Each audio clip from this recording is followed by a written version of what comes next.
بیا هم هغه جرګه کې دوه ورځې جرګه وه څلور نشستې وو موږ داسې کوشش وکړو چې دا د هېڅ چا په دې چاپ نه وي د یو ډلې د یو ګوند د دې خو سوال نه پیدا کېږي چې دا قام جرګه نو څلور نشستونه شو څلور واړه نشستونو کې د هر نشست صدر ځان له د یو نشست صدر چې کوم دی نو زموږ صوبه چې ده چې موږ د پښتونخوا وایو او د شمال مغربي سرحد وایي د هغې یو کس یو مشر سړي سپین ږیري صدارت وکړو بیا د بل نشست صدارت چې کوم دی نو هغه د قبایلو نه یو کس و د بل نشست صدارت چې کوم دی د کرښې نه بره یو پښتون یو افغان و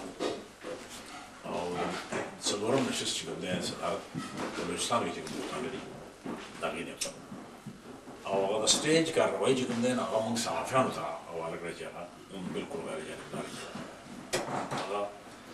حکومت انتهایی کوشش کو چې هغه ناکام دي هغه جګړه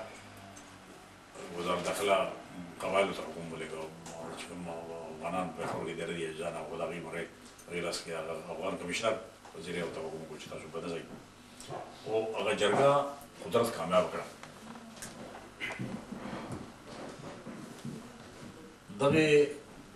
جرګه چې کوم دی د هغې نه پس هغې پرېکړه وکړه چې دویمه جرګه چې کوم دی نو هغه باید چې په افغانستان کې وشي ما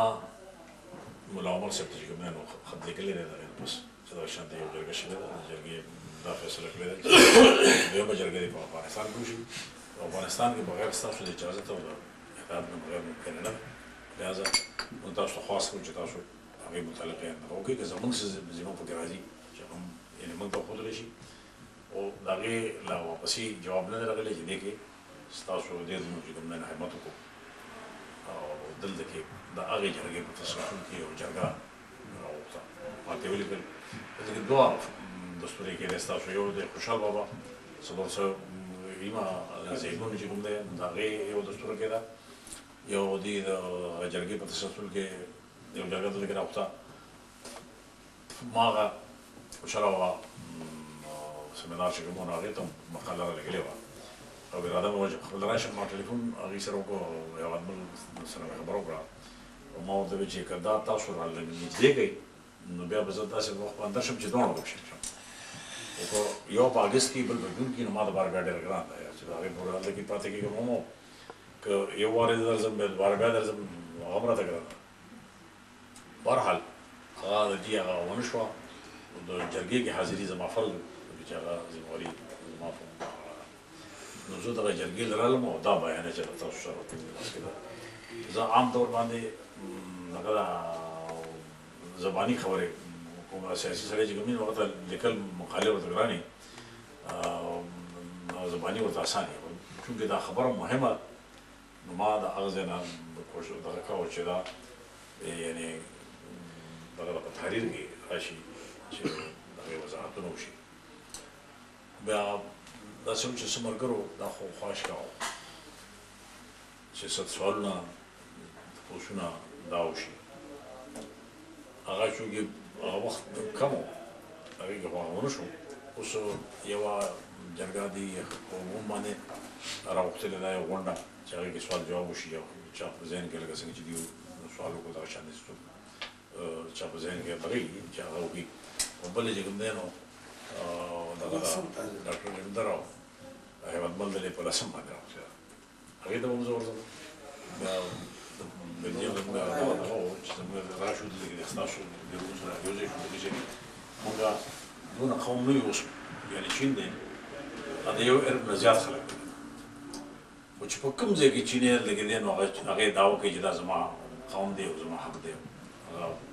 منع کړو د ځان سره یو کو هانګ یو کو تایوان چې کوم دی نو هغه یې وکړي موږ کم هم نه یو پنځه شپږ کروړه خو یعنې کم از کم یو خو دا دی چې د یو بل نه بلکل ناخبره یو نو زه اول ډېر خوشحاله شوم چې کم از کم رالم تاسو ډېر زیات مشکور یم چې تاسو خپل وخویسته دا دنیا چې کوم ده دا ډېره مشغوله دی کې زموږ هغه دنیا هېڅ دی نه دی چې وخت سړی په اسانه ایستی شي تاسو وخت راویسته دلته کې راغلی زه مشکور یم څه سوالات چې کوم دی نو که تاسو په ذهن کې هغه هم زه حاضر یم خو څه اظهار شوی دی د هغې زه وضاحت کول غواړم چې تاسو ذهن واضح وي. زموږ څخه خپل پښتانه وروڼه اعتراض کوي خبره کوي چې دا به که داسې موږ ووایو چې دا یو شي نو آیا که داسې ازبک د ازبکو سره د یو کېدو خبره وکړي او تاجک د تاجکو سره د یو کېدو خبره وکړي نو داسې به افغانستان تجزیه نه شي. هغې کې څه ملګرو تپوس کړی ما دا عرض کړی چې اول خو خبره داسې ده چې داسې حساب په افغانستان کې نشته چې د ازبکستان یو حساب او افغانستان ته راشو کېدلي یا د تاجکستان حساب او هغه افغانستان ته راشو کېدلي. دا په افغانستان کې چې کوم ازبک او تاجک دي دا افغانان دي او په دنیا کې یو ځای داسې نشته چې په هغې سل بسل یو خلک اوسي یو قوم اوسي. دا ټول دنیا چې کوم دی مخلوط اوسي خو چې په کوم ځای کې اوسي په کوم خاوره کې اوسي په کوم جغرافیایي سرحداتو کې هغه د هغه ځای ناول خو هغه د هغه ځای دی. بله دا ده چې که مونږ فرض کړه مونږ د یو کور اوسېدونکو زمونږ یوازې تاجک او ازبک نه هزاره نورستاني پشي وغیره چې دا څونه قومیتونه دي 20 ملیتونه په افغانستان کې دي دا کلي موږ د یو کور اوسېدونکو او د یو کور اوسېدونکي یو بدماش راغی هغه صرف په دې کور کې یو خلک چې کوم دی نو هغې د مرۍ نه ونیو او هغه تقسیم کړه. نو دا خو زموږ د دغې وروڼو فرض جوړېده هم او جوړېږي هم چې هغه به بدماش پسې راپاڅېدلي وي زموږ مرستې کړې وي چې هلکه دا خو موږ یو قوم یو یو وروڼه یو د یو کور اوسېدونکي یو ته چې د ده سره زیاتې کوې خو دا داسې دی لکه ما سره یې زیاتې کوې نو د هغې فرض جوړېده چې ملا یې تړلي وی او موږ یې د دې آفت نه خلاص کړي نو که هغه ونه شوه یا هغه د دې جوګه نه و چې ویې نه کړله نو اوس که موږ په خپله باندې څه جدوجهد کوو نو په هغې باندې د هغې د افغان به څه وجه موږ خو یو من حیث القوم هم د دغې وروڼو سره یو ځای اوسېږو موږ تقسیم نه وو. داسې نه ده چې موږ افغانستان جوړ شوی دی نو په هغې کې نیم پښتانه یعنې اول کې اوس سالم کېږي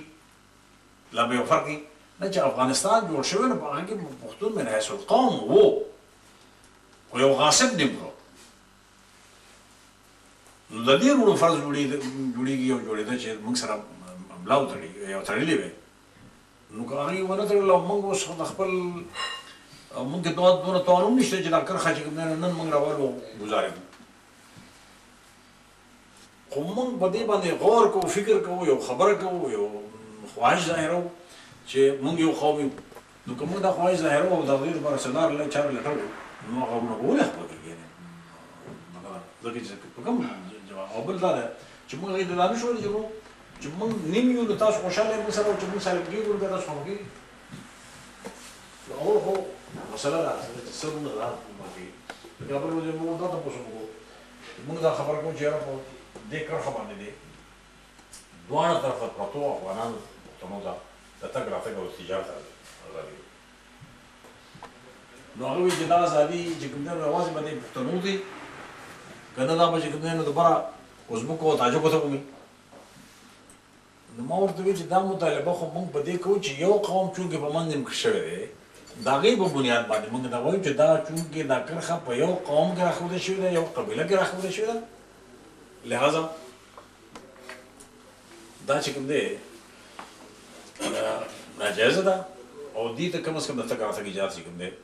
دا په ټوله دنیا کې دغه ما نه یو صحافي تپوس وکړو چې داسې مثال ما ورته چې اوس د پاکستان مثال پیش کوم ورته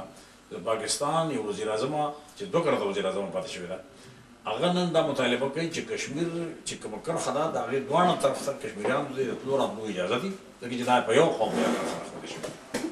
نو ما وایي چې کشمیریانو نه پښتون زیات مضبوط قوم دی یو قوم دی د هغې وحدت زیات دغه دی نو هغې ته اجازه کېږي